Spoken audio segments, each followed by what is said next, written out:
Hi, Brian. Good afternoon, good evening, hello, whatever. Oh, there's Jim. Okay.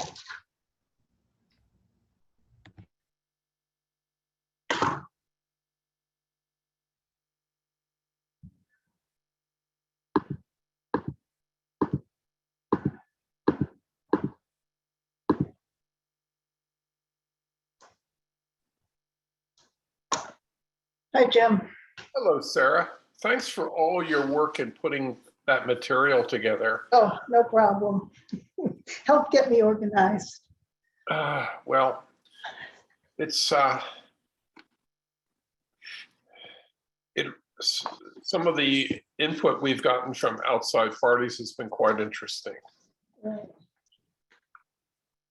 Okay, it is 7:01 p.m. on Wednesday, July 27th, 2022. I'll call the Zoning Board of Appeals meeting to order. I have with me tonight Catherine Howe, John Benares, James Mitchell, Brian Salisi, and Jim Dietrich. Sean Son could not make it. I think he's at the baseball game. So I will open the continued public hearing on the 40B application of Jeffrey Engler of SLV School Street LLC to be known as a sanctuary at Manchester by the Sea for a comprehensive permit under Mass General Laws, Chapter 40B, Sections 20 through 23, to construct a 136-unit apartment complex for which the Mass Housing Finance Agency issued a project eligibility decision on September 16, 2021 at School Street, Assessor's Map number 43, lot number 18, filed with the town clerk on September 27, 2021. I will start this meeting with a few opening comments. I want to thank the hundreds of members of the public who have participated in this process and provided valuable input. I want to thank SEMA and MECT for hiring attorneys and experts to provide us with additional information. I want to thank Greg Fetterspiel, town employees, and other boards for providing input, suggesting possible conditions, and keeping the website updated. I want to thank the board and Gail Hunter for attending all the meetings and working their way through mountains of paperwork, all as volunteers and most with full-time jobs, and thank town council for helping us manage our way. This has been a difficult process and required the board to become familiar with matters normally overseen by other boards. We have received a petition signed by 681 people asking us to deny the comprehensive permit due to its environmental impact on the water supply, destruction of Shingle Place Hill, clearing acres of trees, and blasting 40 feet off the top of it. Traffic congestion, single egress causing safety issues, and a project that is unsuitable in size and location by not being integrated into the town and is not consistent with the residential flavor of the town and its surroundings. We have received hundreds and hundreds of letters opposing the project, raising public safety concerns that the project is still undefined, and that the stormwater management plan, snow removal plan, pro forma numbers, connection to municipal water and sewer are not feasible as presented, with the potential for great damage to the vernal pools, cold water fishery, and large surrounding conservation area. We have been asked to put the project before residents for a vote, which is not allowed under Chapter 40B. We have not received a single letter supporting this project. The Zoning Board of Appeals must carefully consider whether it is in the best interest of the town to deny the comprehensive permit with the likelihood it will be overturned by HAC, leaving us with no ability to impose conditions or deny waivers, or to approve the comprehensive permit with conditions and maybe deny some waivers to protect the town from a lot of concerns raised, including whether the project as a whole is economically feasible and how to protect us from a destroyed Shingle Place Hill and an incomplete project. We do not take this lightly. Likely, some conditions will be appealed to the HAC and may be overturned. Anything overturned by the HAC can result in a legal battle that could last for years. This process will be very expensive to the town and the applicant. At the end of the road, who knows whether the project will ever be built? And in addition, if approved, this project will need to go before the Conservation Commission to determine whether it complies with the State Wetlands Protection Act. My goal for tonight is to make sure that the board has any outstanding questions answered and the public has a final opportunity to be heard. I will limit people from the public to only speaking once. I'll ask you to be brief and concentrate on providing specific information regarding why we should deny any of the waivers, conditions that should be imposed, and substantive basis upon which the permit could be not denied and not overturned by HAC. Thanks again for your participation. With that, I will move forward. And I will ask the members of the board, do you have specific information that you need Mr. Engler or his applicants to respond to?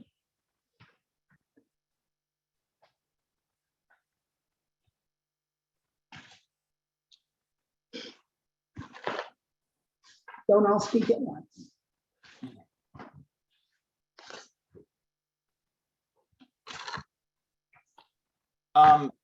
Sarah, I'd just like to say that from what I understand, Mr. Engler wanted to start out with some comments to the board and to people on this call.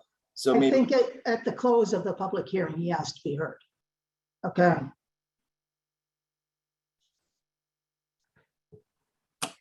Now, we received something today, and I don't fully understand it, and I'm hoping Mr. Engler can put it in context for us. And that is, we were given, or Carlton Quinn, we were given a new diagram with respect to impervious barrier exhibit.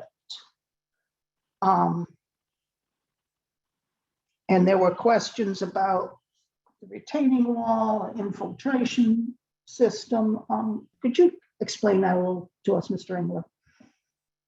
Sure, Madam Chair. For the record, Jeff Engler from SLV School Street.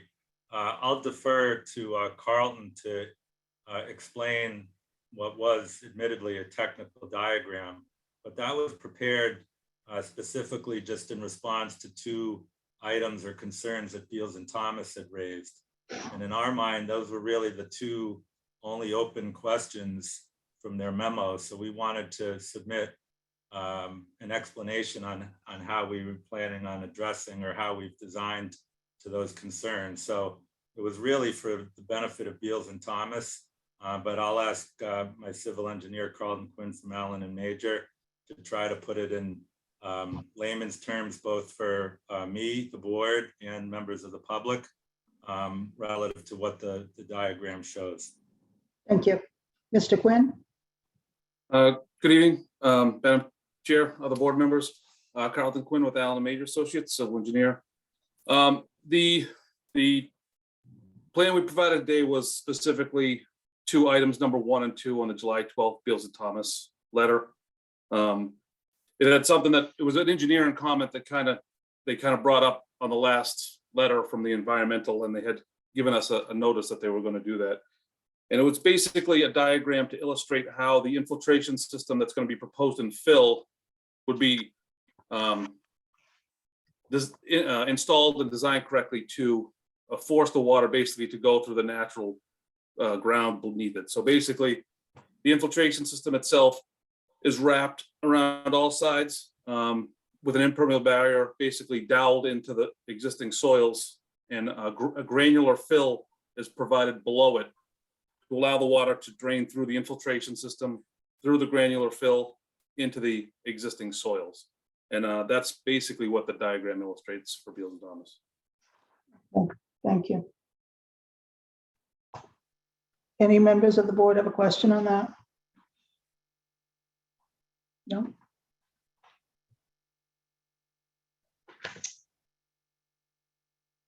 With that, I will open it up to members of the public. Please raise your hand.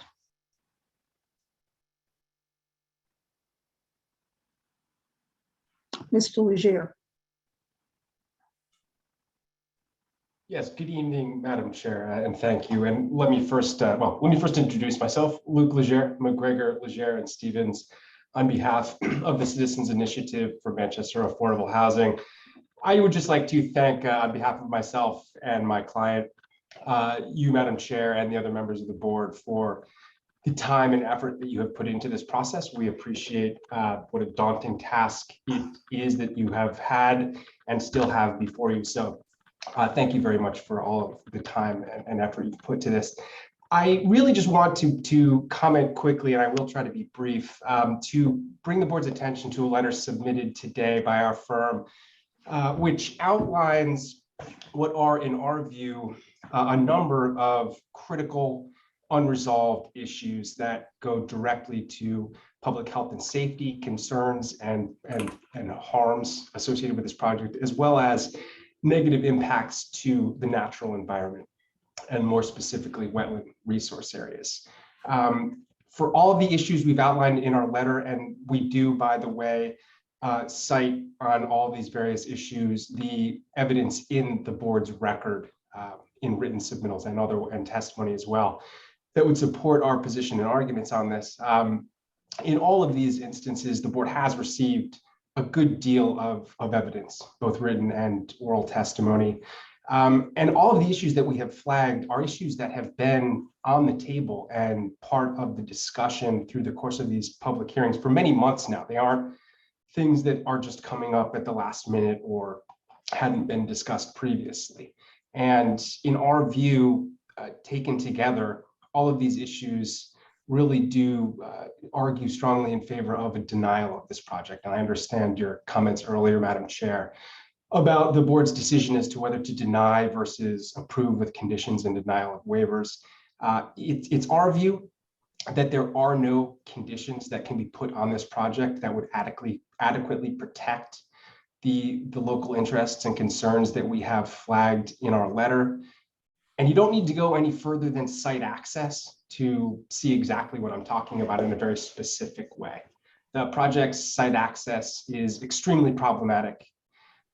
Every single engineer who has looked at this project who's not on the applicant's payroll has agreed that there should be a second emergency access due to the length, steepness, or grade of the driveway and overall design. And the applicants made clear that that's not something that they are able to provide. And it really comes back to the fundamental problem with this project, which is that it is a massively sized proposal on an inadequate site that has significant physical and natural restrictions and constraints. And so what that means for the site access is that you're left with 18 or 1900 foot long drive, single point of access, steep grades. And there's been really no good explanation in our view from the applicant as to how public health and safety would be adequately protected if that road became impassable. There are going to be a lot of residents up there. Essentially what we've heard is that there will be a state-of-the-art fire suppression system, but there are a lot of other issues that could arise that would not be addressed by that. So the site access is certainly, in our view, kind of first and foremost a public health and safety issue, which we see no way to condition to adequately protect the health and safety of the residents. We would also note on this issue that the applicant hasn't requested a waiver for the 500-foot limit on common driveways. We've raised this time and again, and the applicant sort of points to a triple, quadruple hearsay communication that they've submitted, but they haven't actually given the board any hard evidence as to why it is that they are, or believe they are, not required to seek a waiver. And so in our view, they don't meet that provision of a requirement of the zoning bylaw. They haven't requested a waiver. So again, that's a very good basis for denial. There are also issues with pedestrian and bicycle access relative to this site and the access drive. I'll not get deep into detail on those, but other than to simply flag them, say that the Architectural Access Board obviously has written to the town, the applicant's well aware, that accessible route for pedestrians of all physical abilities is going to have to be provided. The details on that are, in our view, sketchy at best. And given the grades, given the elevation change, it's extremely difficult to understand how it is possible to provide that access. And again, we just haven't seen the detail to understand it. And the final related point here would just be the lack of parking on site. The applicant has sought a waiver to allow them to put only 242 parking spaces here at the site. That's far, far below what would be required under zoning. And as the board's own peer review consultant and other reviewing engineers have all agreed, everyone who lives here is going to have to drive here. You're going to need a car to live at this development. If you're going to have guests, they're going to need to drive, even if they're taking the train to work in the city, say, they're still going to need to drive to the train station. And that's just going to exacerbate all these other site access issues that I've been flagging here. In addition, we've outlined the points in the record regarding the negative impacts to the natural environment. We think those are very well established. The board has received testimony from really highly qualified expert consultants laying out the negative impacts that this project would have on the natural environment, including vernal pools. And there's really no way to avoid those.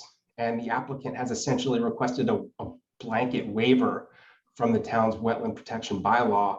And again, the board is sort of faced with what we view as a false choice between granting waivers, which the applicant tells you must be granted, or else you're effectively killing the project, or denying the project outright because you just can't condition it appropriately. And again, we think the latter is the appropriate course here.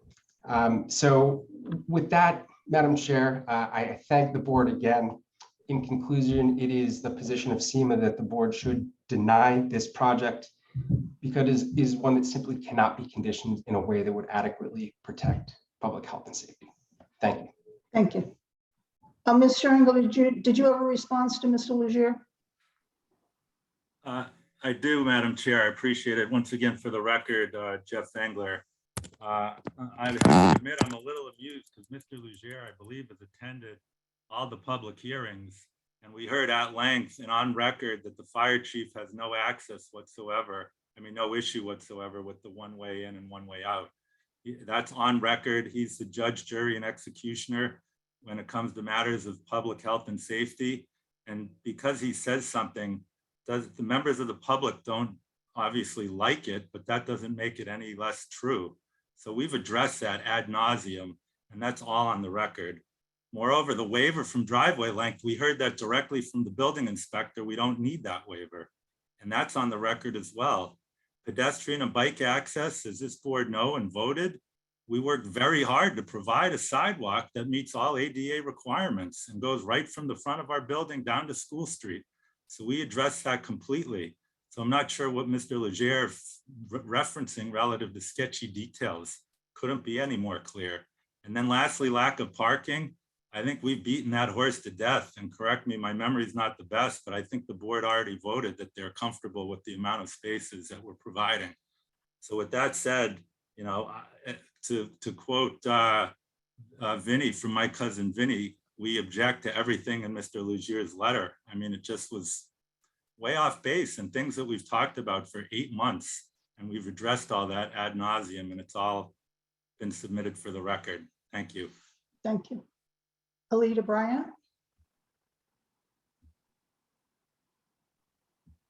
Thank you, Madam Chair. Alida Bryant, 57 Old Essex Road. As this board represents the town's interests, and as you have heard from hundreds of people on this matter, I strongly encourage you to deny this comprehensive permit. We must send an unequivocal message to the housing authority that this development will not do. You have all the evidence needed to defend such a denial. And it is my understanding that if the housing authority does overturn the denial, there is still an opportunity to appeal. And it is my understanding that that is the most direct route to defeat this project. Thank you. Thank you. Scott Horsley? Yes, Madam Chair. I would just like, I submitted a letter today summarizing my prior comments within the context of the waivers that you're being considered. And I'd just like to take about 2 minutes, if I may, just to outline the letter, because I know you just got it today. So just to get it in the record verbally as well. Sure. And I'll only take a couple minutes. Thank you, Madam Chair.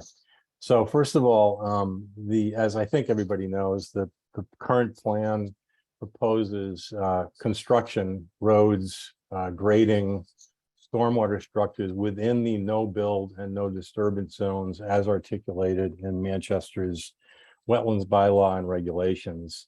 I believe they're asking for waivers from that. And as I'll get to in a minute, I don't think there's the basis for the, I don't even think that adequate information has been submitted for you to consider granting those waivers. And I'll get to that in just a minute.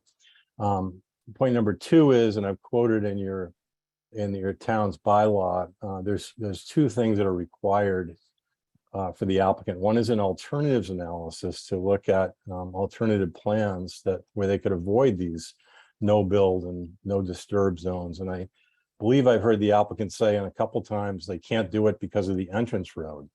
Well, the entrance road isn't even in the no build, no zone, no disturbance zone. So I think that's irrelevant. The other parts of the project that are in the no build, no disturbance zone could be moved and keep the entrance road. So I think the entrance road is a bit of a red herring, Madam Chair. An alternative plan could be designed with a smaller loop road and a smaller building to get out of the no build, no disturbance zone. So the requirement on the town bylaw that you are now administering as the ZBA instead of the Conservation Commission requires the alternatives analysis. You don't have it. They've simply said they can't do it, and I don't think that's true. They can do it, and it's fairly obvious to me. Point number 3 is the other part of the wetlands bylaw requirement is a cumulative impact analysis. We've had discussions on this in the past, and frankly, I'm not sure the applicant understands what a cumulative impact assessment is because they keep talking about incremental impacts, which is exactly the opposite of a cumulative impact assessment. I've provided some analysis to the commission, and I believe it's the only analysis on this subject. Within the bylaw, and I quote in my letter, there's three areas where cumulative impact analysis would be required and things that I've identified in past hearings. One is hydrologic alterations to the vernal pools. And as you may recall, I testified at the last meeting and submitted a letter. My estimate is between 40 and 50% groundwater reductions within the northern vernal pool. The applicant's analysis is missing. There is none. So they simply say that mine isn't good, but they haven't provided their own. So again, it's not my responsibility to submit the cumulative impact analysis. I don't believe, Madam Chair. I think it's the applicant's. So that's missing. The second item under cumulative impact analysis is thermal impacts on the cold water fishery. I think everybody's aware Sawmill Brook is a highly valued cold water fishery that literally surrounds a good part of the site. And I think it's obvious to most people that cold water fishery is dependent on the word cold. And in fact, we've installed a well on, I should mention at the beginning, I think that's on the record prior, but I'm working for Hill Law as well as the Manchester Essex Conservation Trust. And we did install a test well on the MECT property adjacent to the site to get because there's so little data on this site. And we were able to document that the groundwater in this area on Shingle Hill is quite cold. It's about 47 degrees Fahrenheit, which is, by my experience, quite cold. That is what's providing the base flow to Sawmill Brook and the cold water fishery. As the site gets developed, trees are cut down, you change the microclimate, you infiltrate stormwater that's highly heated, And if anybody wants to quarrel with that, just if you haven't done it yet, walk across the parking lot to get to the beach during the summer, black asphalt. You'll understand what we're talking about with heated stormwater. Not sure that's debatable. Again, an analysis of this cold water fishery cumulative impacts. Can't find it, Madam Chair. Haven't seen any data submitted by the applicant other than just simply to avoid talking about that issue. The third one that I identify is de-icing salts, chlorides.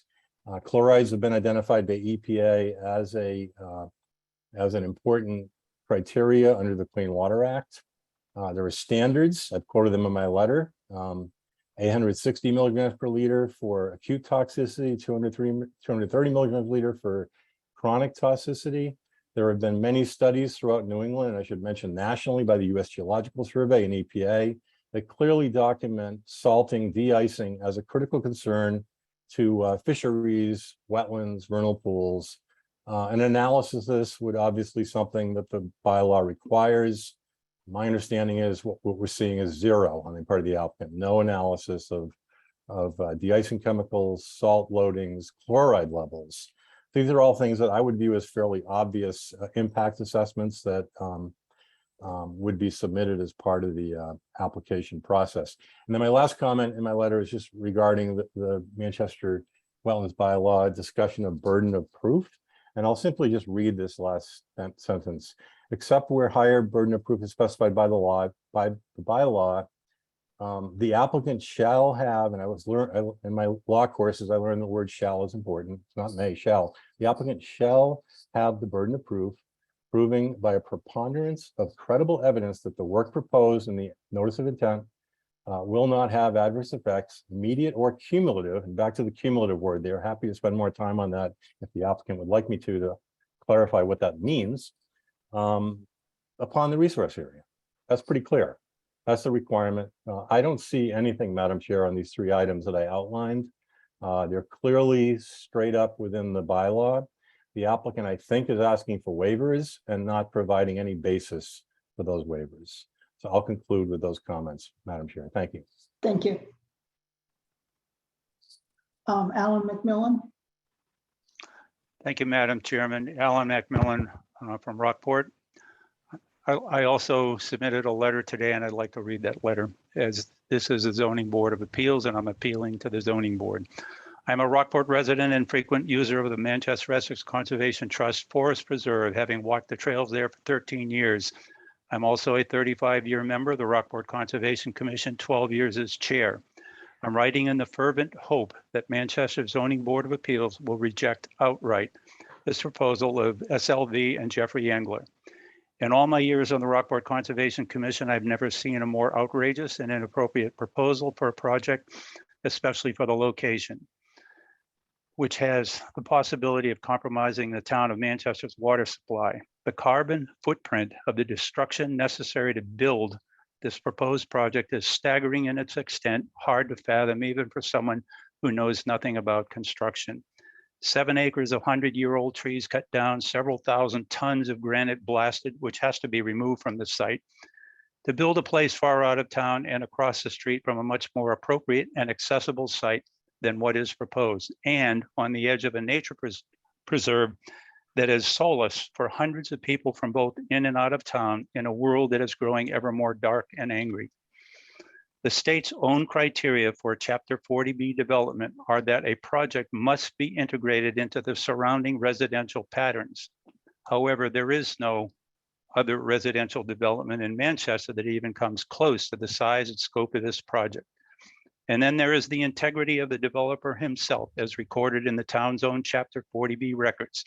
Jeffrey Engler has lied to the state and is now permanently abandoned by the Massachusetts Housing Authority from ever being involved in a Chapter 40B project again.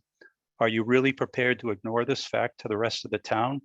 In my 35 years on Rockport Conservation, we've never had anyone ask for more than 2 exemptions from the Wetland Protection Act. Mr. Engler is asking for somewhere between 19 and 22 exemptions, depending upon which Zoom meeting you've watched. That's not a red flag for Conservation Commission issues. That's a dump truck load of indication that something's not right with this location for the project proposed. Is Manchester really willing to throw away part of its appeal, heritage, integrity, and foresight just to satisfy a seriously flawed Chapter 40B that the state legislature is working on to make more realistic as we speak? The consequences of allowing this project to go through on School Street will negatively affect Manchester forever, while the developer, caught in lies by the state, will pocket money, skip town, and leave Manchester with endless problems that will cost millions of dollars on into the future. I would like to believe that the integrity of the Zoning Board of Appeals still stands and that you will deny this project. Thank you for listening to my comments. Alan Macmillan, Rockport. Thank you, Madam Thank you. Chairman. Mr. Engler, did you wish to respond to that? Thank you, Madam Chair. I'm not going to respond to most of it because I think most of it is totally off base. I do need to correct the record. Mr. McMillan's representation of my situation with mass housing is inaccurate. I'm not forbidden from ever doing another 40B. It's grossly overstated and wrong. And to make statements like that without, knowing the facts is pretty egregious. I just wanted to correct the record in that issue. Thank you. Daniel, Sorry, can I interrupt? So what, can we, go ahead, John. so then can you please clear the record? What are the facts? Facts are that I was reprimanded for a specific issue with a specific relationship on a specific project. And I was suspended by mass housing for participating in any new 40Bs for the period of 12 months, which is almost already expired. All the 40Bs that came before that, I had no restrictions on whatsoever, of which this factored into that, or of which this project fell into that bucket, plain and simple. So that's the truth, and that's on record. So Mr. McMillan's representation is completely wrong. Thank you. Daniel Hill. Yes, thank you, Madam Chair, members of the board. Dan Hill, representing the Manchester Essex Conservation Trust. I do want to begin by thanking the board, as Luke did, for your diligence throughout this public hearing. It's been arduous and challenging at times, and we appreciate your perseverance and attention to all the details. I did want to make a few comments up front and then just highlight a few things that are in my letter today. Hope you have all received it. We are obviously requesting and recommending a denial of this comprehensive permit. Despite many material plan changes that have included a conversion of the septic to a sewer connection, the project still presents, in our view, unmitigatable threats to public safety, the environment, and public health. There are many ways to mitigate these adverse impacts, most obviously reducing the size and scale of the project, but design changes that are necessary to address these local concerns would be substantial and would require a complete redesign of the project. The law does not allow for that. Boards cannot redesign 40B projects, as well intended as those changes may be. So the board doesn't really have much of a choice here, but to deny the project if it feels, as we do, that there are no set of conditions that can adequately protect the public health and the environment and public safety. As I mentioned, we filed earlier today a set of conditions, set of findings, 64 and 66 draft findings, which would support the denial of the comprehensive permit. We would invite the board to use those findings verbatim if you'd like. And then with respect to some of those specific comments, I'd like to just start by saying and basically reminding everybody that the main standard of review here is consistent with local needs, and that comes straight from the statute, chapter 20, section 20. The need for affordable housing must be balanced against the need to protect the health and safety of the occupants of the proposed housing or the residents of the city and town, and to promote better site and building design in relation to the surroundings and to preserve open spaces.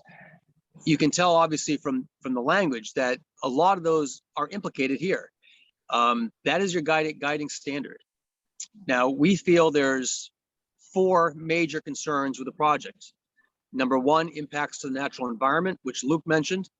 impacts to public safety, as Luke also mentioned, specifically the long dead-end road. The stormwater management system is, to our view, still inadequate and unproven. And the wastewater management system, the sewer connection is inadequate and unproven. With respect to those environmental concerns, as Scott Horsley just mentioned, and as Scott and Pat discussed at the previous hearing, the vernal pool impacts have not been properly characterized and still fail to meet the performance standards under both the state act and local bylaw. With respect to public safety, the project is served by a long 1,800 linear foot dead end road at an 8% maximum grade, with steep slopes on both sides, rising approximately 70 feet from School Street to the top of the hill. There are strikingly similar cases that have been issued by the Housing Appeals Committee accepting or affirming local zoning board decisions concerning exactly this type of issue. It's one of the few issues, in fact, that the Housing Appeals Committee recognizes is within the town's authority to restrict a project on. So the board, in our view, would be justified and frankly on safe ground to deny this project on the public safety issue alone with respect to that access road. With respect to the stormwater management, I raised something in a letter, I think last month, which I didn't really have a chance to discuss at a hearing. There is a proposed connection, a drainage connection to the culvert under School Street that's maintained and owned by the town of Manchester. That culvert discharges onto town-owned property on the other side of the street. The applicant has to date not shown any proof that it has the right legally to discharge its own stormwater runoff into a town-owned pipe onto town-owned property. The board has a lot of superpowers under Chapter 40B. Forcing a town to relinquish a real estate interest or to convey an easement is not one of them. With respect to the sewer system, I'll close with this issue. It's still not proven. It's unfortunate that there hasn't been a technical peer review by the town's wastewater engineering firm as we requested back in February, and as the DPW director recommended in March. That's unfortunate. But the fact is that the system has not been proven.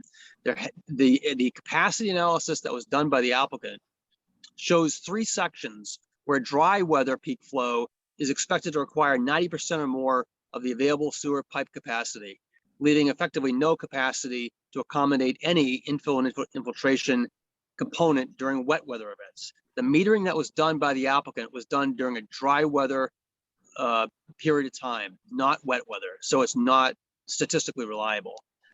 Moreover, the project does not propose to extend the gravity sewer system as contemplated by the CWMP, but rather is proposing a force main, which will really restrict the ability for the town to connect other properties to the sewer once it's connected and constructed. That's really critical because, as we learned last week, there's now a viable redevelopment plan for the Manchester Athletic Club that's going to want to tie in to a sewer system. So this project is proposing essentially a sewer connection that is wholly inconsistent with your town's comprehensive wastewater management plan. That is another ground to deny this project. Finally, the applicant is proposing a sewer extension that is going to encroach upon the state-owned right-of-way for Route 128. The infrastructure works is not confined to the right-of-way of School Street. So query how the applicant is going to pull this off without any proof of rights, real estate interest, easements that are needed from the Commonwealth of Massachusetts to actually construct this extension. Bottom line is, this project presents more questions than answers. Unfortunately, over 8 months, we still don't have a well-characterized and defined project. And there really is no other conclusion to reach than a denial of this comprehensive permit by the board. And thank you for your attention. Appreciate your diligence. Thank you, And I'm Mr. sure we'll be in Hill. touch. Marilyn Cobus? Thank you, Madam Chair, and members of the board. I just am Marilyn, could you Yes. please state your name and address? Marilyn Cobus, 2 Bell Court. Thank Thank you. you. So I just want to say how much I appreciate the board's care and attention over these many months. and express my gratitude to you and to the many experts who have provided testimony, to the many citizens of our town who have spoken up and shared well-considered perspectives and recommendations like Mr. Hill and others have done tonight and other nights. From my point of view, as simply a citizen of our town, I strongly encourage you to reject this proposal outright. I must say that I am speaking from the heart, not as a scientist, not as a policymaker, not as an expert of any sort. I just want to echo pretty much everything Mr. McMillan has shared tonight and some of the other folks, and to just get some of my and my family's point of view on record. Basically, in some high level, these are just a few points that have been mentioned before about the failure to integrate with the typology as defined by Mass Housing, which is around the massing and density patterns in the immediately abutting and wider surrounding areas of Upper School Street. That's a key criterion. In our town, we have less than 2% of our housing in buildings with more than 10 units. 71% is single family. And yes, we need more affordable housing. I strongly support that. But out of the 136 units being proposed, only 34 are considered affordable. And in my mind, it's so difficult to reconcile that with the immense size of the project. I believe we have to find a better way to do this so that we're not destroying the green space by clear cutting 7 acres of forest nestled between 2 conservation areas. This place represents a gateway to wilderness that our townspeople use for our enjoyment and refuge. It helps to define our character, our small town feel. And as others have said, it will cause irreparable harm to the environment, the wildlife habitat, and the conservation land that so many have worked to protect for so many generations for so long. I truly respect and honor the weight of this decision, and I know its impact is immense. I respect your commitment to do the right thing for our town, but I firmly believe that once we take away these precious natural resources, we cannot go back and recover them ever. So my vote is no. Thank you for your time. Thank you. JT?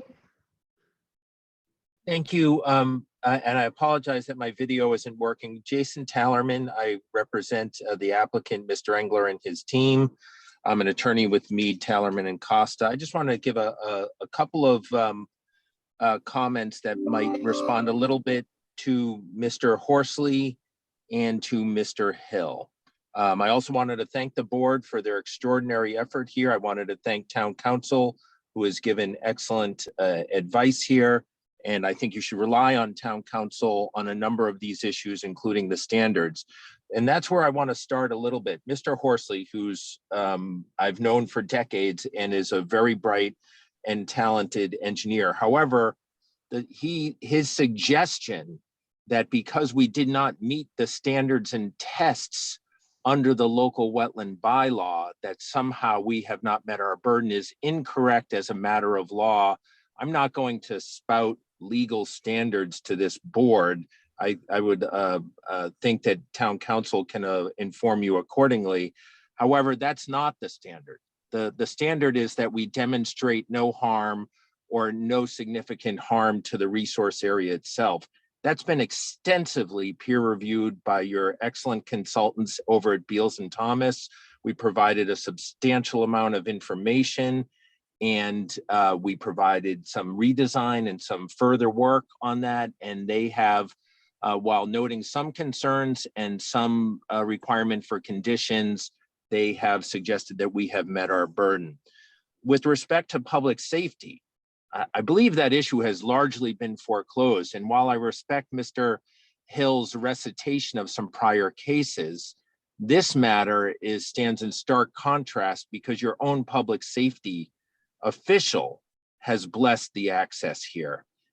in unequivocal terms, and that is the evidence that is important. There are other factual distinctions between this and some of those other cases that support emergency access on this project, whereas it was not supported in some of those other cases. With respect to the DPW sewer and water issues, you've heard from your DPW on sewer and water issues. They have not raised the alarm on either capacity or infrastructure issues, and we fully intend to satisfy them 100% on that. Lastly, as to Mr. Hill's suggestion that we don't have the rights to that culvert, we already have the rights to that culvert. We already discharge water into that culvert. And as demonstrated by our civil engineering team, we are going to be introducing no more flow, and in fact, maybe reducing the flow into that culvert over what happens right now. Like anyone who's interested in conservation matters, as I am, a former member of my own conservation commission, this is an interesting site, and had the town or the trust next door chosen to protect it, it might provide some benefits to the interest that they serve to protect. However, they chose not to. And the overriding concern for the lack of affordable housing in the Commonwealth in general, and Manchester by the Sea specifically, warrants consideration under Chapter 40B. I've done a tremendous amount of 40B cases.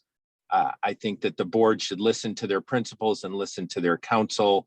At the end of the day, I'm confident that your counsel will advise you correctly that this is the type of a project that, while it may not be popular amongst your local citizenry, is ultimately approvable in that we have responded to every single concern that's been addressed, and we continue to do that tonight. Thank you, Madam Chair. Thank you, Mr. Talman. Betsy Ridge Madsen. Hi, sorry, trying to get my video. Please state your name yes. and address.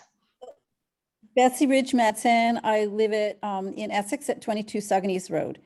And I know I'm not a Manchester resident, but I have long gone, like 75 years, gone past this site. And so I'm very concerned about it. In your introduction, you suggested that the state would respond to your denial with a suit or a review. And I guess I'm thinking that that's not a good idea, but it's okay, because that gives us more time. And maybe the state will also consider some of the things that the town has already, if they deny this proposal, will accept those and understand why you've denied it. And I think that somebody else also mentioned that the legislature is reviewing the 40B process, and that some of these things that are suddenly available to 40B housing could be overturned in future legislation. So I don't think that the fact that the state might come down on the town and review this should be a threat. Thank you. Thank you. Sarah Pierce. Hi, yes, thank you. Sarah Pierce, 9 Friend Street, Manchester. I guess I just have a comment, and maybe you wanted some clarification. Mr. Tallerman just spoke about the access issue and that being decided by the fire chief. And no disrespect to the fire chief whatsoever, but Mr. Engler referred to him as the judge, jury, etc. That is one person's opinion of what is deemed safe. And I don't know if there's any way of having another safety person look at this from another perspective, or another town, or just get a second opinion. I am confused as to Mr. Tallerman's statement, because he himself asked this very zoning board to deny the only other 40B that's existed in Manchester at 601 Summer Street based on safety issues due to a single access. So I just wanted, for the record, that to be brought up and also maybe addressed or clarified as to why 601 Summer Street, that has a much less steep grade, more space for turnaround, and was turned into a much smaller development, not what he was involved in. Why something that would be so hard to access and so dangerous would he now recommend being approved versus outrightly denied? And just for the record, I can leave that as a comment if it's not appropriate for him to, but I did want to bring up that this is a complete turn in stance from asking a zoning board, this very zoning board, to deny a project based on safety and accessibility, and now asking this very same zoning board to approve this much larger, more dangerous, harder to access development based on his opinion. Thank you, Ms. Pierce. Thank you. Becky Jakes? Hi, thank you very much, Sarah. Becky Jakes, Manchester Select Board Chair. There are a couple comments I'd like to make in response to JT. And that the first one is regarding the towns not saving the property. The property was undevelopable, and it didn't seem to make sense that the town purchase for $2 million a piece of property that was undevelopable, nor did we want it developed. So in terms of saving it, honestly, I don't think we thought it needed to be saved, and the number of requests that the developer is making, I think, indicate just how undevelopable it is. The other comment is regarding the fire chief's perspective. I do not speak for the fire chief. I only know what he told me, which was based on a very specific guideline from national safety. That's what he based his opinion on. He's not giving it his blessing. He was just purely making a comment on what he was asked to.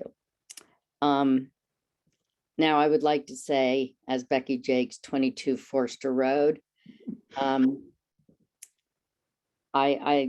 this did come before the select board first as a friendly, in quotes, 40B. And Mr. Engler walked away from the friendly 40B. I think because he knew it wouldn't go through us and he needed to take it another route.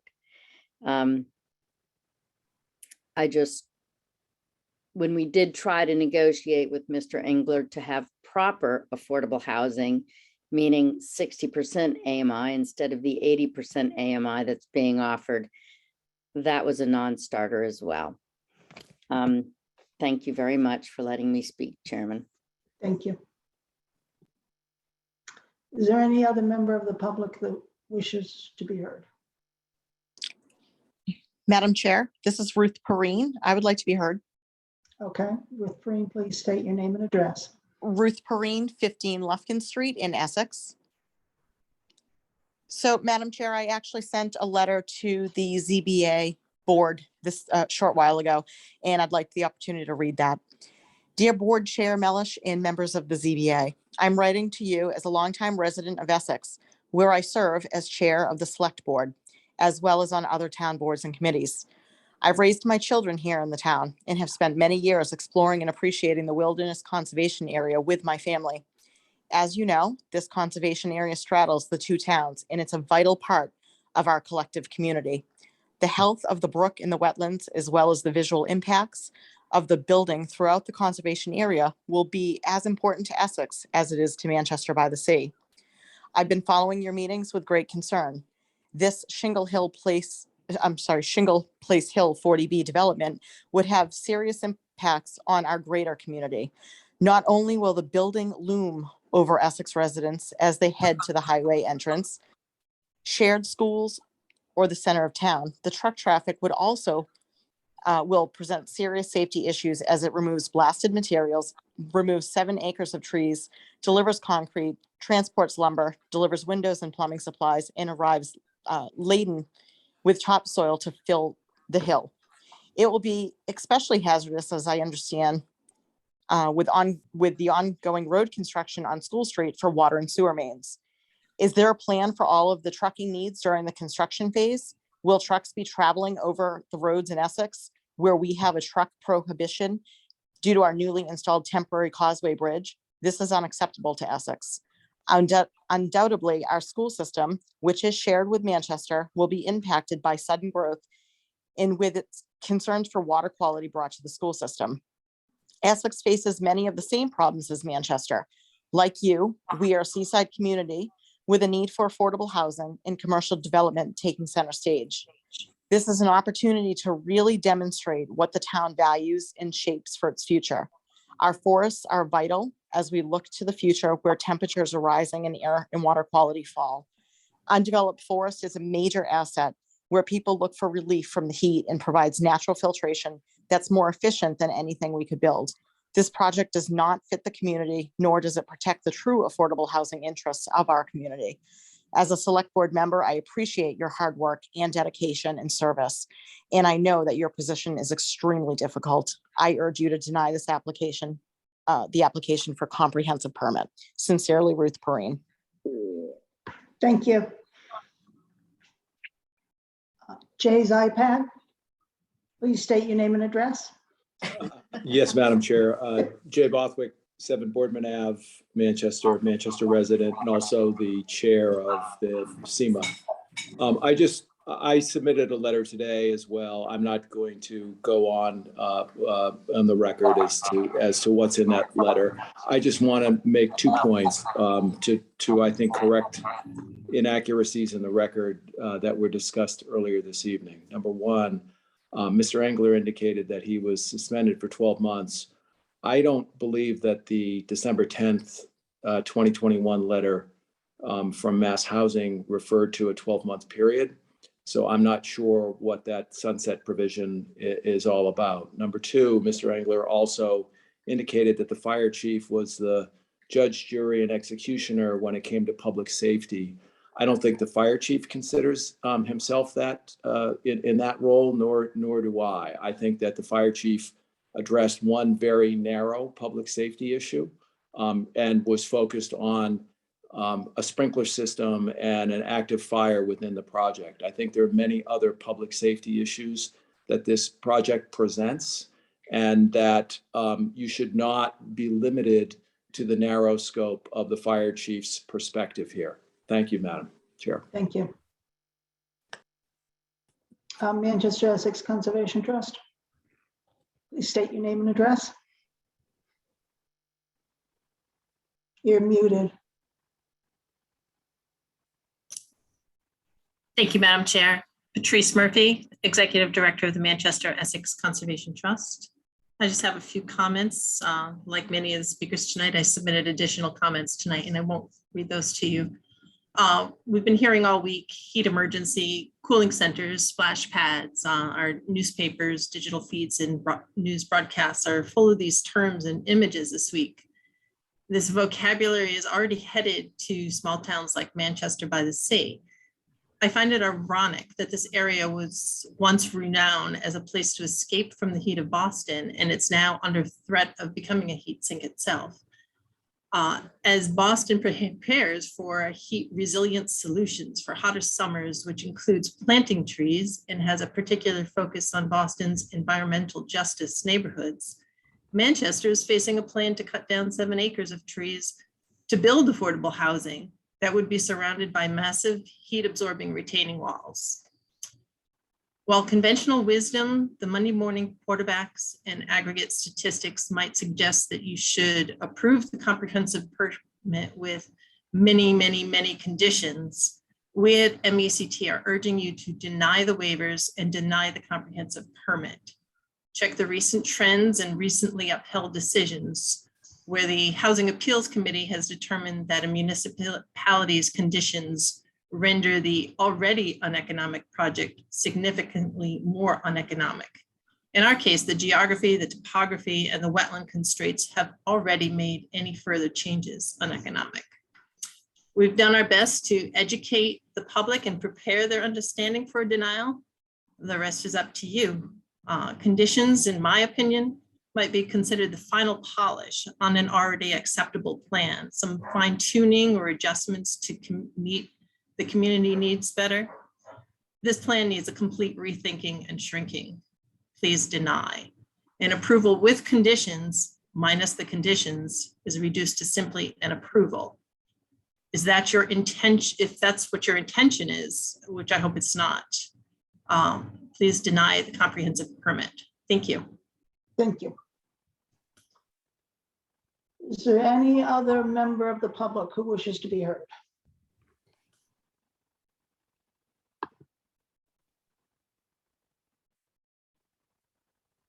I would, Madam Chair. Please state your name and address. My name is Sandy Bodmer Turner. I live at 89 School Street in Manchester. And I want to go back to I would urge you to deny the permit also, but in part because of what's been revealed because of Mass Housing's suspension of Mr. Engler's ability to proceed with his projects. My understanding is that all 44 projects that were under being developed by Mr. Engler, which seems to be a pretty staggering number, were suspended. And the quote from Mass Housing is in that letter: Mass Housing takes its mission very seriously, and integrity is among the core values that guide our culture. Accordingly, Mass Housing must be able to rely on applicants and developers to be truthful and forthright throughout the process. And, you know, I have heard a lot tonight about missing information, inadequate information. Have we been lied to? Do we know? And on that basis alone, I would advocate for a denial of the permit. Thank you. Thank you. Is there any other member of the public that wishes to be heard? It's your last chance.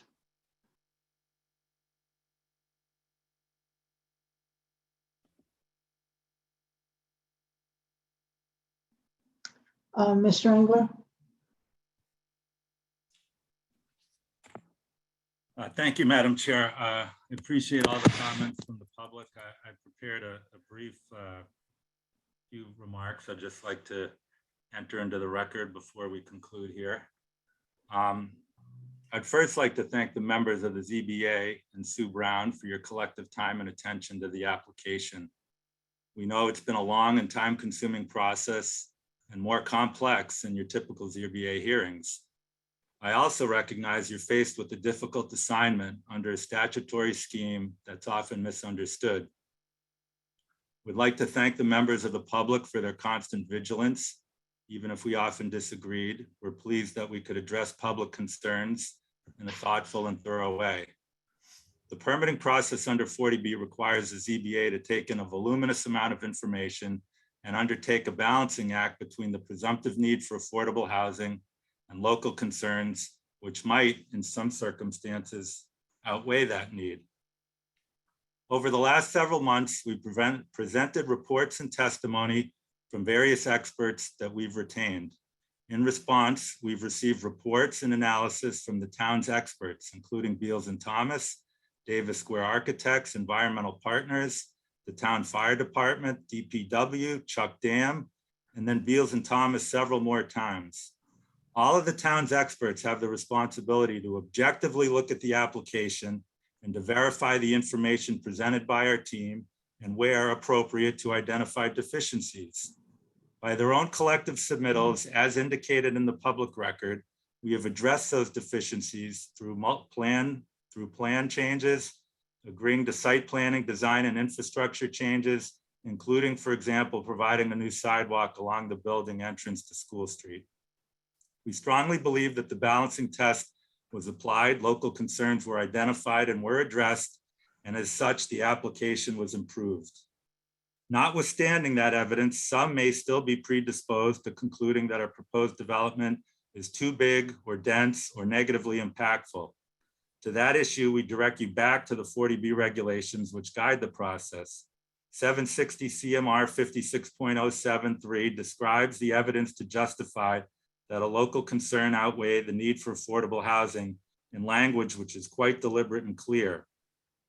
The weight of local concern will be commensurate with the degree to which the health and safety of occupants or municipal residents are imperiled, the degree to which the natural environment is endangered, the degree to which the design of the site and the proposed housing is seriously deficient, the degree to which additional open spaces are critically needed in the municipality, and the degree to which the local requirements and regulations bear a direct and substantial relationship to the protection of such local concerns.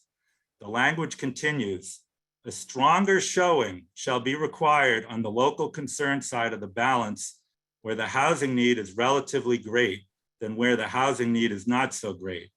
In other words, if you're under 10%, the presumed need for affordable housing is great. As we have demonstrated, the project will not adversely impact any existing residential neighbors. Indeed, there are no residential neighbors to the proposed site, nor will the project adversely impact local resources or infrastructure as noted by your own DPW and fire department.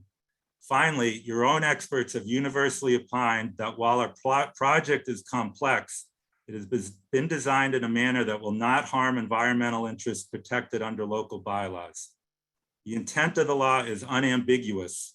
The public record clearly indicates there is no evidence, and certainly no overwhelmingly strong evidence, that the plan we have put forward and which has been reviewed and modified is so seriously deficient that it needs to be denied or material change from what is presently before you. It's also important to assess the application within the context of the town's general lack of affordable housing. While we laud the existing efforts to increase its affordable housing stock, it cannot be ignored that the town has only approximately 5% of its total housing stock being made available to households with even moderate incomes. The ZBA is charged with representing the municipality and all of its residents to their fullest capability. Those residents include the small but admittedly persistent number of persons who have publicly opposed the project. But the board is also required to consider the teachers, firemen, children of residents, and others, all of whom cannot afford to access unrestricted housing in your beautiful town. Moreover, as the ZBA is well aware, it must operate within the legal parameters and boundaries established by the 40B statute, regulations, and years of 40B case law, all of which are deferential to developers of affordable housing. We are in fact very pleased and proud to propose this development as the first multifamily housing of any material significance to be permitted under Chapter 40B in Manchester by the Sea. We believe very confidently and strongly that the proposed development will be an asset to the community and will benefit many different households of all incomes and demographics. We sincerely appreciate your time and attention. That's what I prepared. I'd just like to say off the cuff to a few other comments. Yes, I worked very hard with the Manchester Board of Selectmen over 10 months to do a friendly 40B. And we were about on the 5-yard line of having a development agreement when it got blown up, in my opinion, by town council, not so much the selectmen or special counsel, excuse me. In fact, I did offer up to 60% AMI. It was other environmental issues we couldn't agree on. And after that process, the Board of Selectmen and others said, oh, you'll never get a site letter, Jeff, from Mass Housing. You'll never get a site letter. Well, I got a site letter. Then I heard, well, you're gonna be in safe harbor because we have a project that we're gonna get approved by DHCD through the local action unit process. I said, you're crazy, that'll never work. They tried, it never worked. Then the town appealed the safe harbor to DHCD, I said, you're wasting your time. That's not going to happen. It didn't happen. So listen, hate me, not like me, but I would ask at least for respect in terms of I know what I'm doing. Go ahead and deny the project and see what happens. Ask your counsel for guidance. Zoning boards have almost no chance at the HAC on denials. And the public record is clear relative to what we've demonstrated and how we've addressed the issues. You guys, and maybe rightfully so, beat me pillar to post when we started this process about deficient information. And I believe humbly that we addressed all of those issues through painstaking time and effort from our consultants, doing all those studies, doing all that additional analysis, having it peer reviewed. We spent months and months doing that. I'm not going away. So people thinking that just denying this and celebrating, we are seeing this to the end. I've dealt with Mr. Hill on many, many projects. I would ask his constituents to ask him how successful he and his team have been fighting our projects. Not very. He has a 0% success rate. So I really am asking the board, with all due respect and humility, we're close here. We've given you everything you want. You can vote a reasonable permit with conditions that represent the town's interests. Because if we go to the HAC, as your counsel would advise, it's a de novo hearing. So things that I've offered up during the public hearing process go away. And that is going to result in a worse permit for the town. So I would ask you to defer to your counsel during the next 40 days and do your due diligence to see how denials at the HAC go, or how any project at the HAC goes where the town imposes denial of waivers that the developer has requested. I don't want to go there, but I will. I mean, I'm so deep into this project, and I honestly believe it's going to be a great project. So I'm here as long as it takes, and I want to be a good partner with the town. And no, we're not flipping this. We are going to build this and be owners of this project. So I have every intention to be a good citizen and develop a wonderful project. I know the 80 or so are now 127 participants, most of whom on the Zoom disagree with that. And we'll see how that plays out over time. But I realize the board is in a very difficult position, but I would just ask you to understand the context to which you're going to be making the decision and what happens if you go in certain directions, maybe not next week or next month, but over the long term, because we're in it and we believe in this project and we feel like, you know, we can adhere to and meet all of the various requirements that we need to under 40B. And you don't need to believe me, but I would ask that, you know, at least you respect me, because I live and breathe this thing every day. It's my job. Other people, I understand their interests, but they have other jobs and they kind of come in and out of this. Likewise, the board, I deal with this every day with all my professionals. I don't want to say it's all I think about, but it's pretty darn close. And I've always asked my board, is there something, a regulation under 40B we can't adhere to? And through our due diligence and through all our painstaking analysis, the answer is no. We're going to be able to meet everything, whether it's upon appeal, whether it's an appeal of that appeal, whether it's with DEP or whatever. So you can choose not to believe me, and that's certainly within your right. But I'll just conclude by saying I really respect and value your time. I know you are not in an easy position. I know you have a lot of people, you know, telling you different things. I would just ask that you to consider that you represent the town and all its residents, and you have to understand what various actions you may take ultimately will mean to the long-term project and what ultimately may get built. Thank you very much. Thank you. I have one more hand raised and I won't take any more comments after that. Jeffrey Bodmer-Turner.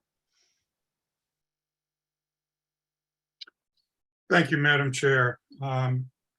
I sat on the select board when Mr. Engler was involved in the LIP negotiations, local initiative project negotiations, also referred to as a quote unquote friendly 40B.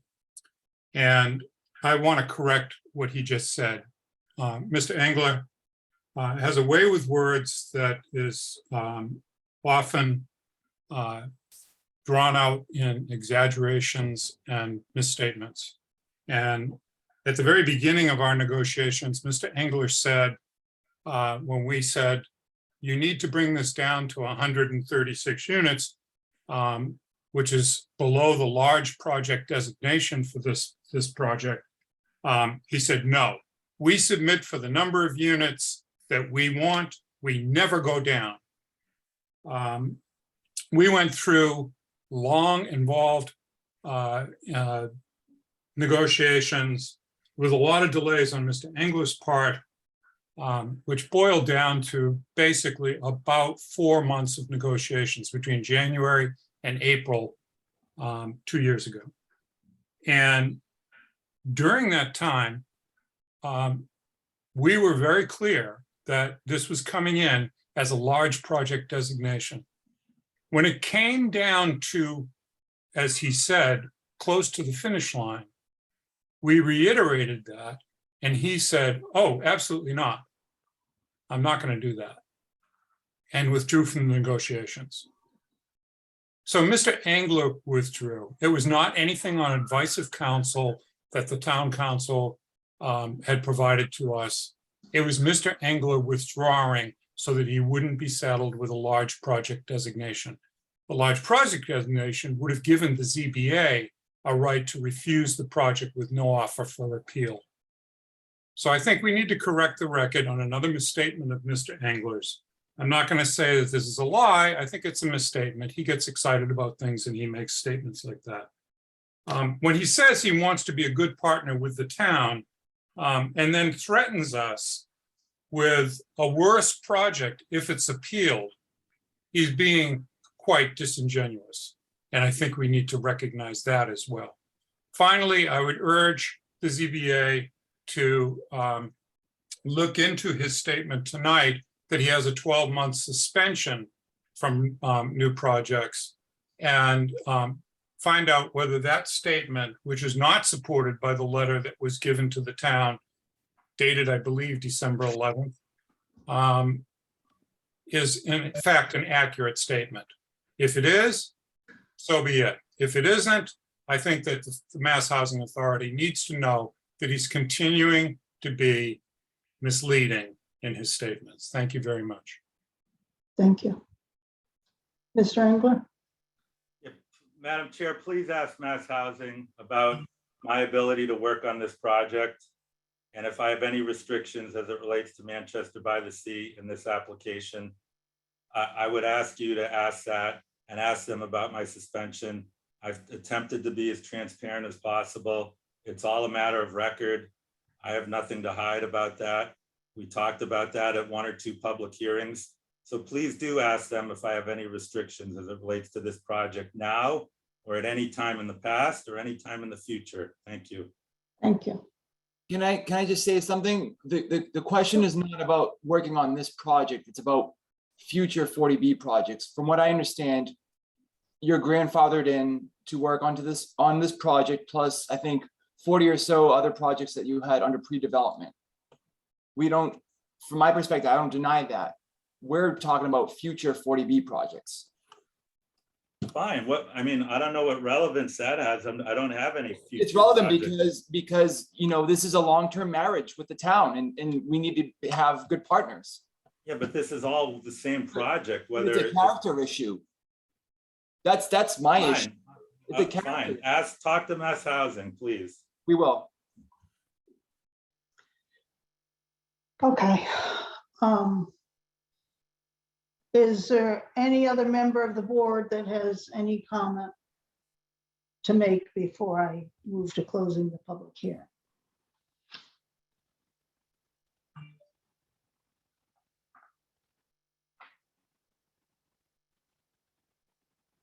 If not, Sarah, it's James Mitchell. I have one question. yes, James. We received a letter from the chairman of Windover Construction, a gentleman by the name of Lee Delaker, who is a very well-respected local builder of significant experience. He raised some various serious questions about the cost of this project and the pro forma and the costs that have been represented to complete this project. And he really believes we should have some assurances that we would have a payment and performance bond to cover the entire project cost based on final construction documents and permitting requirements.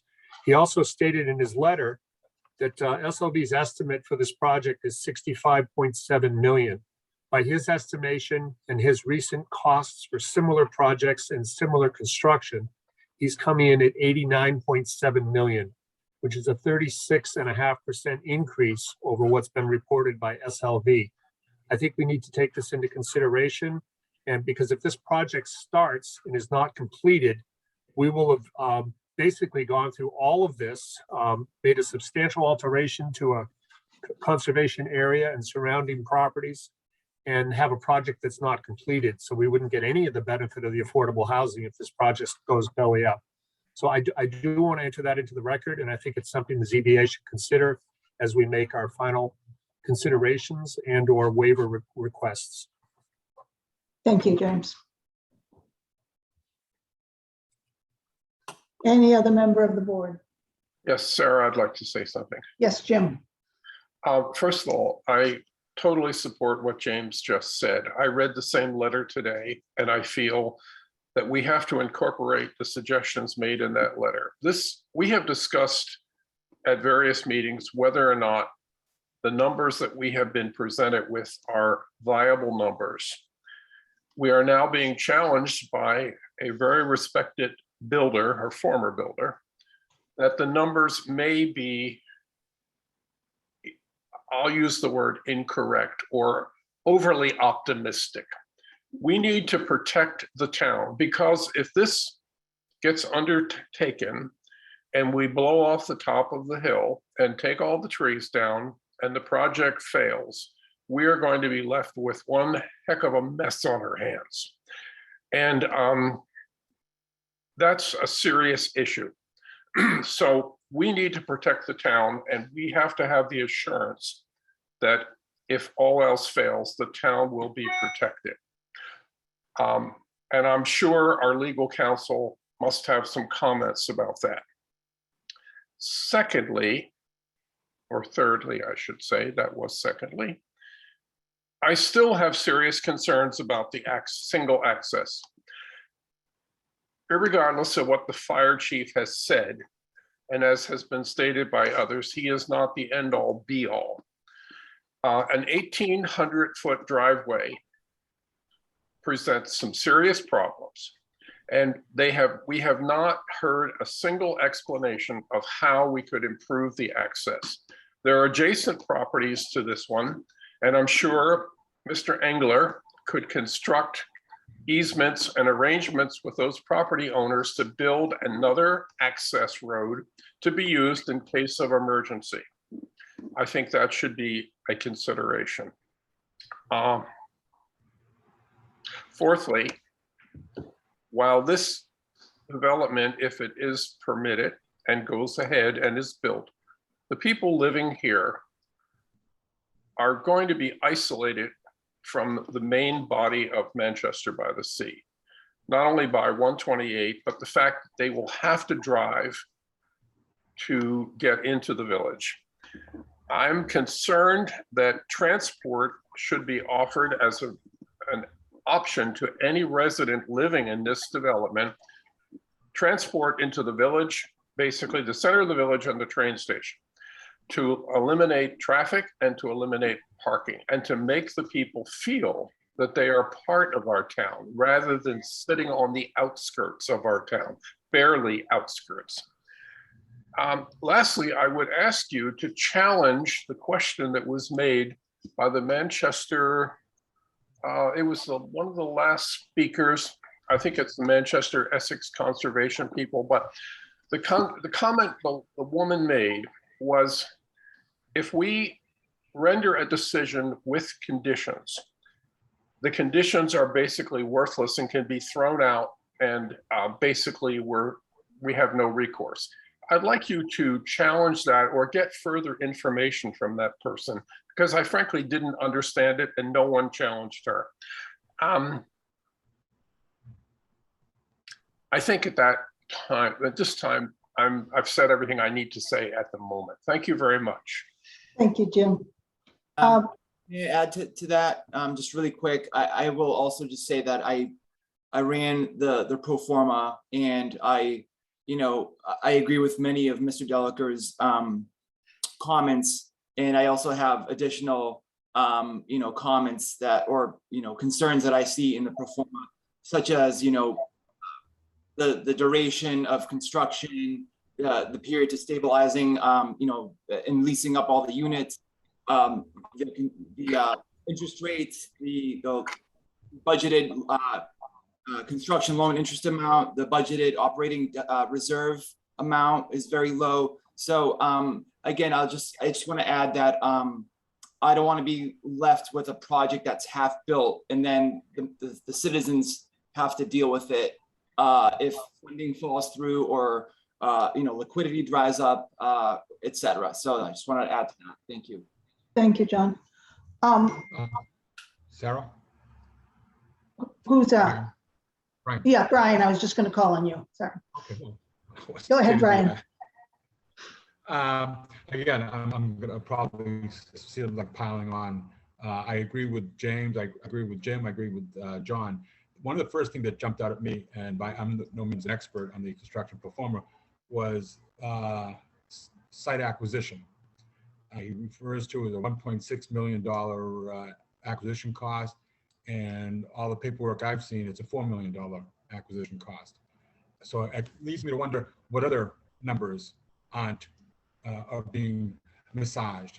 Okay. I can answer that, Brian, just really quick. That's because the appraisal, the land appraises for $1.6 million. So any bank will just look at that number and not the total purchase price. So it's essentially that difference is being, I think, purchased off this budget, essentially. Okay, so I guess the question is, where does that $2.5 million go?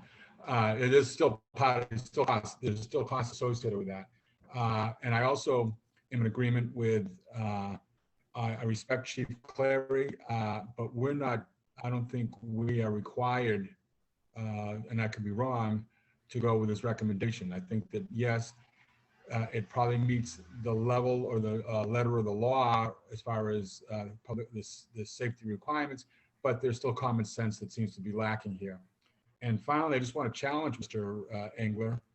We are not close, okay? Despite his assertions, we're not close, okay? And he's asking us to respect him, but frankly, I haven't seen any respect from the applicant in the last 10 months.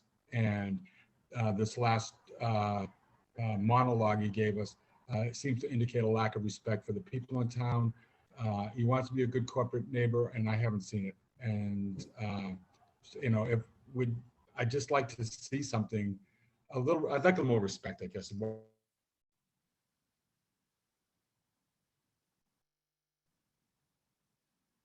Thank you, Brian. We've lost you.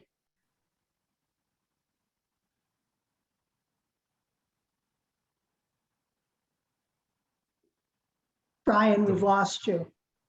Okay. Bad internet, apparently. I'm done. Thank you. Catherine, do you have any comments? I have a lot of concerns about this project, most of which have already been addressed by other board members. So I don't think I have any questions or new comments to add. I'll just say I have a lot of concerns about the project, and we'll deliberate over the next while. Thank you. And I'd just like to make one comment regarding public safety officers.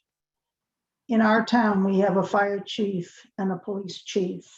Both chiefs are responsible for public safety. The police chief has concerns about evacuating people in in the event of a catastrophe, with only one access road. And he's indicated that when you evacuate, you get the people down first, not the vehicles. So he has a concern that there's not a second pedestrian egress to give another option. The building is part of the building is located right next to the driveway. If you were to have an exterior fire there, people might not be able to get down the driveway, so they need a second egress. So I don't think the fire chief's conversation with respect to the driveway meeting the fire code is the end of the conversation. Jim Dietrich? Thank you, Madam Chair. Further to what you just said, and I read the same letter that you were referring to from the chief of police. Yes, getting the people out would be the first concern. But let's face it, this project is sitting up on a hill with an 1,800-foot driveway. If something happens up there, do we honestly expect that people are going to abandon their vehicles and walk down that road? I think it would take some serious, dire consequences to cause that to happen. People don't walk anywhere in this town. The children don't walk to school. They're driven, even if they live well within the guidelines of walking to school. So that's a great idea. But the practicality of the matter is, when people leave that project for whatever reason, they're going to want to drive away. I also want to say, there's been an awful lot in the press and in the media about housing in the last number of months, at least. And one of the things that's been brought up is that zoning bylaws in themselves probably constitute at least 25% of the problem of lack of housing, because towns, and I won't single out our town, but all towns have used zoning bylaws to restrict development. They've restricted the number of houses, the size of the houses, the size of the lots, and that is coming back to haunt us. It's haunting Boston really badly, and they're feeling the pain. It's going to haunt us. We need more affordable housing, there is no doubt. Do we need 136 units of additional housing, some of which will be affordable? Or could we get by with a lower number? I think we probably could. We need to have a smart look at this. I don't believe this is a smart project. It may be smart for the developer, it may be smart for his financial backers, but I don't think it's in the best interest of our town as it's presently laid out to us. Thank you very much. Thank you. Sarah? Brian, one more time, if you can hear me. Okay. The other thing too is I think 40B, when it was first envisioned, I don't think that, they were more concerned, I think, about residential versus commercial areas where you could allow development to happen in, say, an old mill building that because it was zoned commercial. Setbacks. I don't think back in the late 60s, in the environment or safety was ever a consideration. Things have changed over the last 50 years, and environment is a very important condition. And to ignore the environmental impact just because the state says they can do it or it's never been addressed, I think is short-sighted.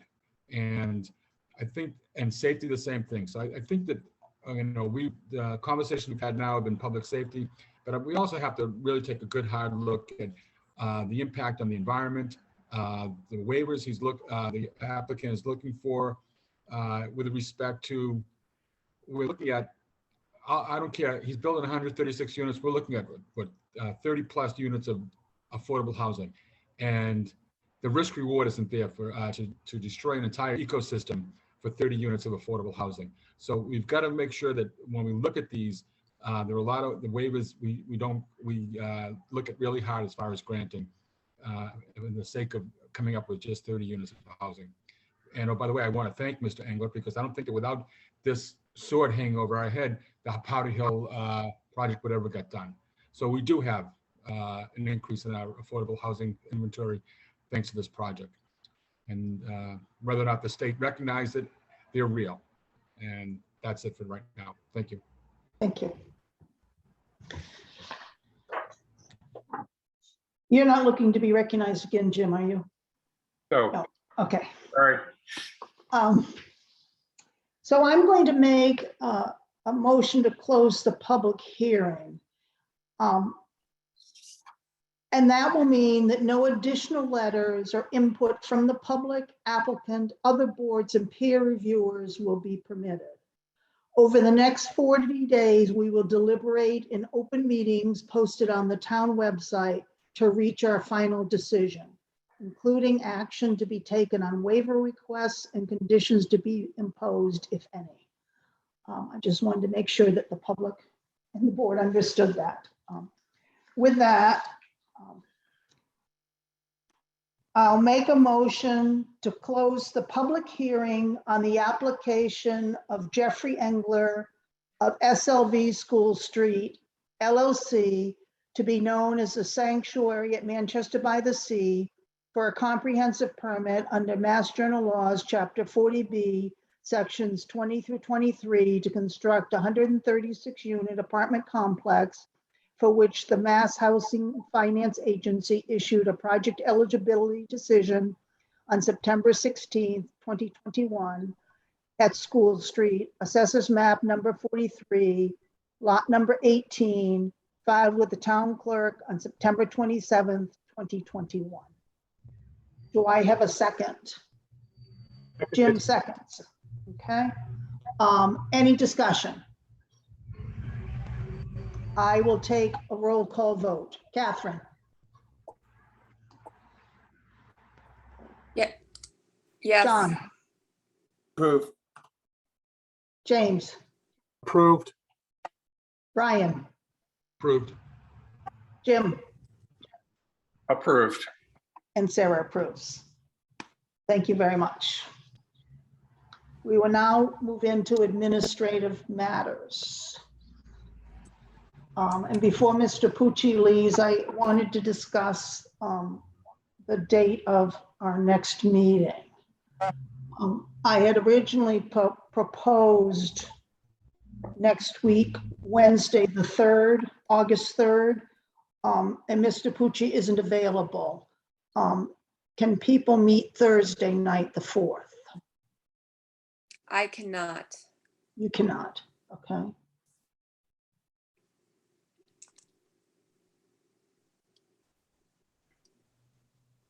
How about Monday night? Monday night works for me. The 1st of the 8th. First. I could do the 1st. Sarah, I can meet on the 1st. Are there any alternatives through legal counsel if Mr. Pucci can attend? What's the backup? What would happen if Mr. Pucci got hit by a truck? We have to have a backup plan. Pleasant. I mean, to be crass about that, but Mr. Pucci appreciates that as well. no, I don't think he did, and it wasn't meant as a slur on Mr. Pucci. I didn't take it as such. May I speak, Madam Chair? Yes, Mr. Pucci. Reports of my demise are well exaggerated, I guess, but we do take a team approach at KP Law on 40B matters. We have a very highly competent, well-experienced team. We all know the 40Bs that each of us are working on. So if I did get hit by a truck, you would have very capable substitute counsel to come in. But I am planning on being fully with you through deliberations and through rendering a decision. But on a serious note, you would be in good hands, regardless of whether I'm here with you or not, or another attorney from my office. And alternatives.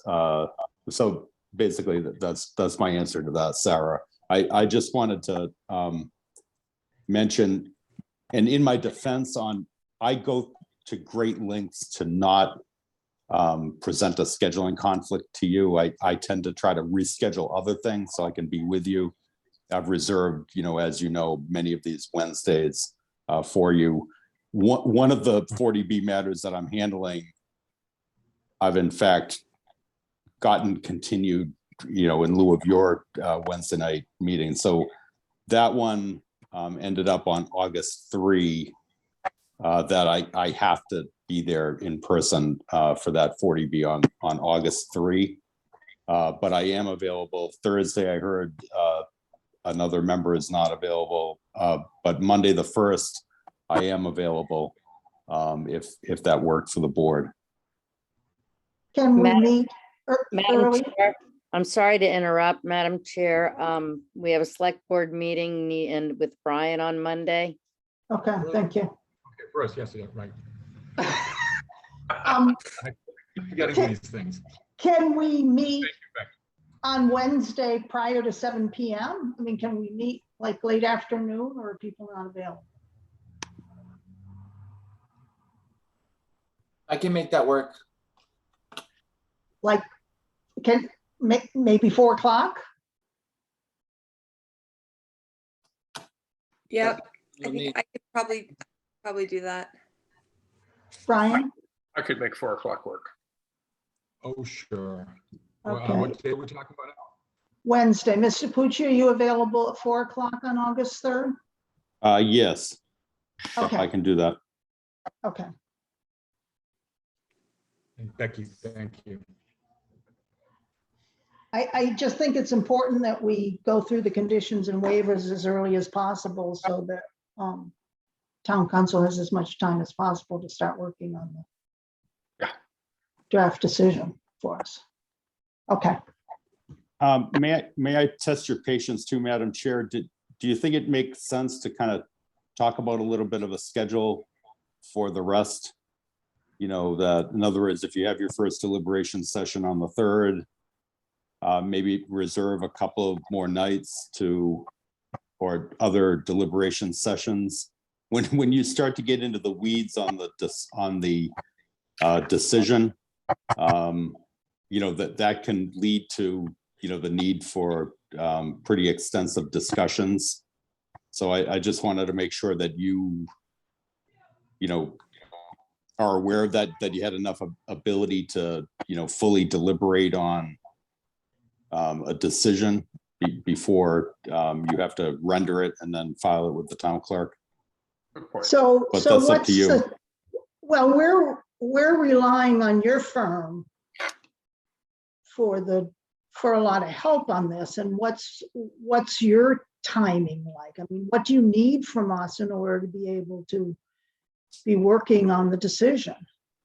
That's helpful. I think that what I would recommend is you sort of get kind of see if you have any type of consensus from the board members. They started to speak tonight about their feelings about the project and issues that they had with it. If you, in that initial deliberation session, if I see sort of the issues that the board is interested in, that if the consensus is one way or another, without voting yet, you may start to feel there's a consensus. Are you looking at a denial decision? Or are you looking at an approval with conditions and, then rulings on individual waiver requests? Are you looking at a potential denial arising out of denial for key waivers? So once I know that, if I have some direction from the board, then I certainly have enough information available to me to put an initial draft into shape that then the board can see and talk about specifically. But I'm not a board member, so I'm not the one who's going to do that first draft until I get a sense of the direction that the board would like, and then I'm good to go. I'll get you something immediate turnaround so that you'll have it in advance of your next deliberation session. Okay. Within reason, not 3 or 4 days, but 1 or 2 weeks, something like that. I've come up with a list of possible conditions that I've shared with the board so that we have and a list of the waivers we have to deal with. So I think we have something to work off of on August 3rd. And may I say one more thing, Sarah, about, I hope this is okay with you, because I just want to kind of give a little general guidance at this point. I know what I think I know what the lady from Manchester Conservation Trust was talking about. I know one of your members was curious about that, about what she said about conditions, that they can be stricken anyway. And, you know, she made a point. She made a good point. And if you're one of your hobbies like mine is to litigate these cases and monitor decisions from the Housing Appeals Committee, even in the event of approval with conditions, the Housing Appeals Committee does serially go through and strike conditions. So you're not, there's no advantage to, in other words, if you're concerned about the project and you think you have grounds to deny the project, there is not a real advantage to then going ahead and discussing extensive conditions on that. You might as well be just very upfront, focus on substantial evidence in the record and what you really want to do with the project. So if you're really looking at a denial, you want to deliberate on the actual grounds for denial. You don't want to waste time talking about conditions if in the end the board feels that there's substantial evidence in the record justifying a denial decision. In that case, I recommend I go ahead and I draft a denial decision for your consideration. If, on the other hand, the board does feel that, again, based on substantial evidence, if it feels that an approval would be appropriate under the circumstances, and an approval with conditions and action on specific waiver requests, then go through that exercise and take all those conditions. I'll put them into a draft for you into the form of a draft approval with conditions. But what my strongest advice to you is to not worry about what the Housing Appeals Committee is going to do, not worry about what a court may do with the Housing Appeals Committee decision, not get tied up in legalese or the decisions from HAC, but you, as you know, you're the experts on the local concerns at issue in this, and you have the jurisdiction to rule on this. So what I would recommend you focus on is substantial evidence in the record, how you feel about the project, and what you really want to do on it. Do you want to deny the project or do you want to approve it with conditions? And then I'll run from there and provide you with a draft in accordance with what you tell me. But you also have to look at possible conditions if they can address the concerns. And the applicant has agreed to a whole bunch of conditions already. Correct, So- and that's another form. So you That's have to another consider that. framework. Yeah. That's a framework for looking at it. If you know, that's from like the perspective of a site plan review, is that you look at it and you say, how can I condition this project to make it meet local concerns? And then through that analysis, sometimes, you know, a board will reach the point, you know what, we can't condition this to do it. So yes, I definitely, what I would recommend is you go through that type of an analysis in your deliberations, your oral deliberations and discussions with each other. And then I can get a sense of it. And then I can, you know, formulate a draft off of that. So however the framework you want to do, long and the short of it, my advice to you, go on substantial evidence. Let's not mess around. Talk about the issues of importance, and then we can start working off of a draft right away in your process. Okay. Jim, did you have something? Yes. Sorry to keep coming up with things, Madam Chair. First of all, through you, I would like to thank Mr. Pucci for what he just said. Because I was under the impression until an earlier witness stated that conditions basically can be tossed out. If conditions can be basically tossed out unless the applicant agrees with them, it seems like any conditions we come up with, unless he's already agreed to comply with them, we're just wasting our time if they could be thrown out. Now, that's oversimplification, but Mr. Engler has pretty much stated that he's pretty much through with negotiating. Well, we're not going to be doing deliberations here, Jim. Thank you. Okay, we need to look at the conditions he's agreed to. And other ones we might want to impose that may not make it uneconomic. That's the key. I understand. Okay. Chair? Yes, Brian. And maybe this is premature.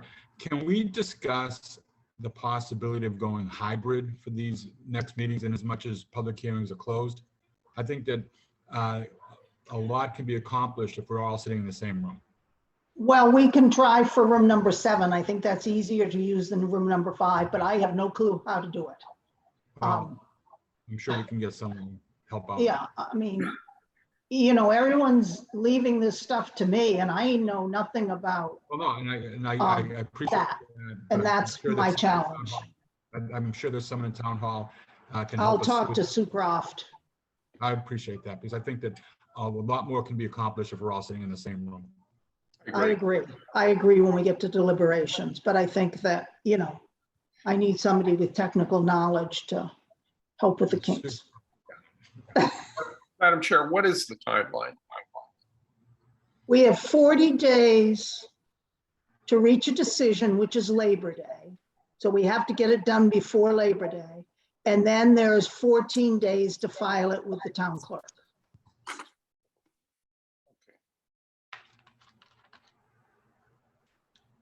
Thank you. Yeah, I believe we calculated it together and it was, the 40 days fell during that Labor Day weekend, which means it falls to Tuesday. Oh yeah, so we actually have the Tuesday, the day after Labor Day. That's right, I forgot that.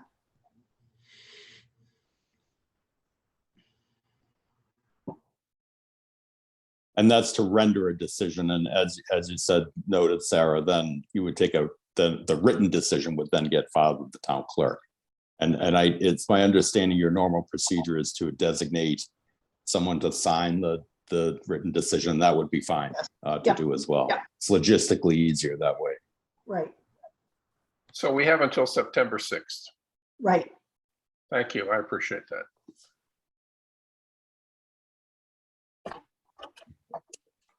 Okay. So on August 3rd, we'll kind of discuss what our schedule will be too. We'll wait till then to Good. kind of figure out a schedule. I'm not available the second week in August. I've got 9 people at my house that week.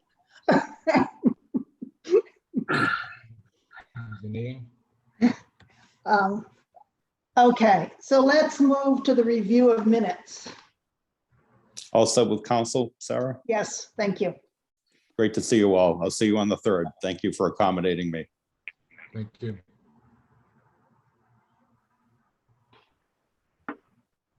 Gail, Yes, which minutes are we looking at? I had some in my June folder. 22nd. Okay, Yeah, June 22nd, right. so I had some comments. Okay.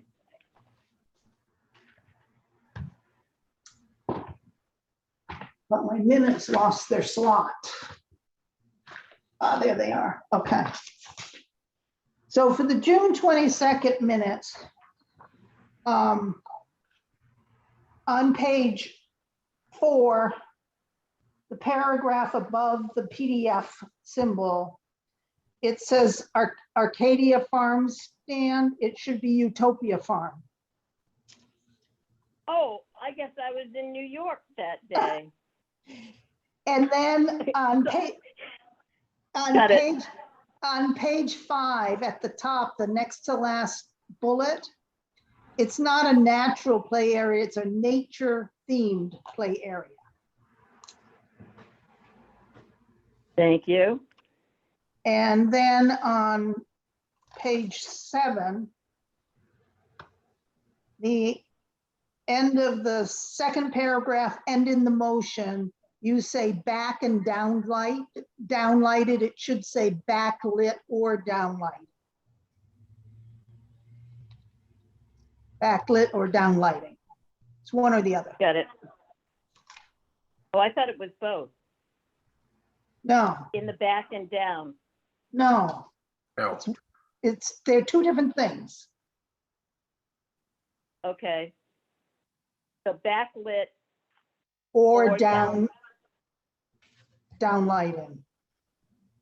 Okay. Got it. Anybody else have any comments on these minutes?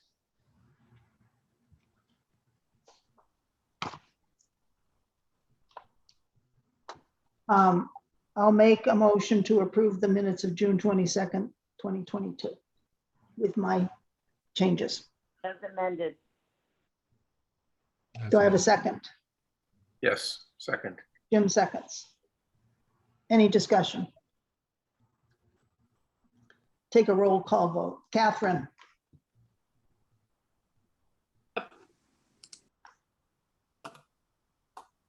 Catherine? Yeah, I'm sorry, you must have heard me. I said approve. Okay, John? Approved. James? Approved. Brian? Approved. Jim? Approved. And Sarah approves. Anything else we need to discuss? Sarah, when will you make a determination whether or not we're meeting in person on August 3rd at 4 p.m.? I will go to town hall tomorrow. Is it safe to assume we will meet in person? Well, if somebody can show me how to use the technology. We can't just, we have to have the meeting available to the public on Zoom. Understood. That's our problem. And so it's a hybrid meeting and Brian's somebody's gonna gonna take have, care of that, right? somebody's gonna have to show me how to use the technology. Brian has a friend who's gonna take care of that. We all have a friend. Come on. Now, I think the first question is to ask Sue. Wait, let me ask Becky. Becky? Hi, Sarah. Okay, it's really pretty straightforward. In that Sue can easily go over that with you. And if it's booked in advance, the studio will be there to handle. We're gonna do room 7, not room 5, because room 7's easier. Then it's pretty straightforward. And there's a town laptop you can use for that. So just talk to Sue tomorrow and she can get you set up. Okay, I'll talk to It's pretty Sue. easy to use. I'm not as concerned about doing in a meeting when there's no public comment. Right. No, it's the public comment. It's all pretty straightforward. And I am with you when it comes to technology. So Well, at the last Board of Selectmen meeting, I tried to say something, but I was muted and couldn't unmute. that was because it's when you set up the securities in the beginning of the meeting, it's how they're set up. And Yeah. Sue will go over all that with you. Okay. Okay, so we'll aim to have it in town hall on the 3rd. Thank you. Now, I'll let you know because I will do the agenda tomorrow. Perfect. Okay. Anything else we need to discuss?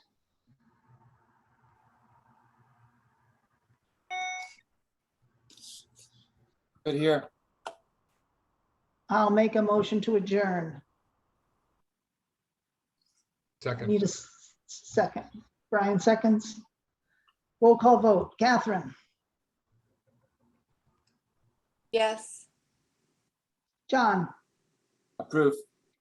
James? Approved. Brian? Approved. Jim? Approved. Sarah approves. Whoever has their hands up, I can't call on you because we closed the public hearing. Thank you. Thanks, everyone. Thank you very much. Thank you, Sarah. And thank you very much, everyone. Thanks, guys. Have a good night.